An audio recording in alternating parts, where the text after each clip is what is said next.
Hey, yeah, so there's a few problems with using F tilt, down tilt, F tilt, and up tilt to catch, and even jab it sometimes, right? And also aerials and stuff. So I'll cover over what I think you should use to optimally grab. So usually, when you want to grab items, you want to use like F tilt or something, right? Like if I let's see, if I spawn in a banana or something, or just any sort of item, I'd like to pick it up with down tilt, right? So like, or like dash tag, or like up tilt, or like even aerials, like forward air, landing there, stuff like that, right? But the problem with that is that with nades, you can actually hit the nades and you'll explode yourself. So if you look here, right? If I try catch it with F tilt, explodes. Up tilt, explodes. Down tilt, I can actually catch it for some weird reason. It's weirdly consistent, but still I can clank with it if I hit the spacing of it, right? So you have to be like inside of the nades to pick them up. You know what I mean? Like you need to be right next to it, and I think what it is that you need to be right inside of it, and you need to not hit it with any of your hurt boxes, which is why down tilt at this range is like weirdly consistent. So like you can actually kind of catch it from like the top. Like look at the pop, you see? So maybe you wanted to use down tilt, but then look, if you miss it, it clanks. And fortunately, clanking is like all it really does if you whiff it, it seems.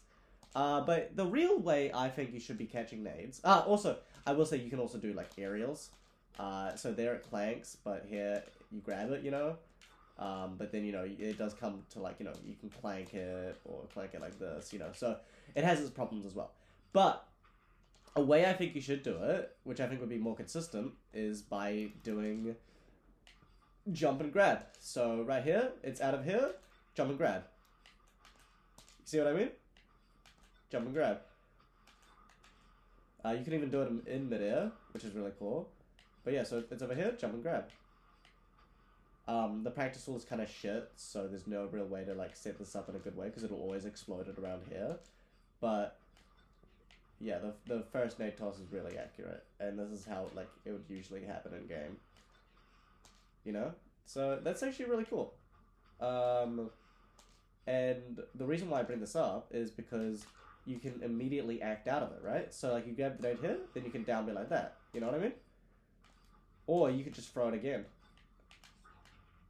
And it's a bit of an option select because it means that that you'll be an air dodge even if you would miss, So like it'll just go straight through you. But yeah, I'd say, you get, so if you're a bit late to it, you're like over here. You see what I mean? You instantly grabbed it, right? Now, obviously you could just do down me like that, but then there's a chance that it bounces off, that it's inaccurate, right? And also if you grab it, it means you're not taking the penalty of if it rolls over.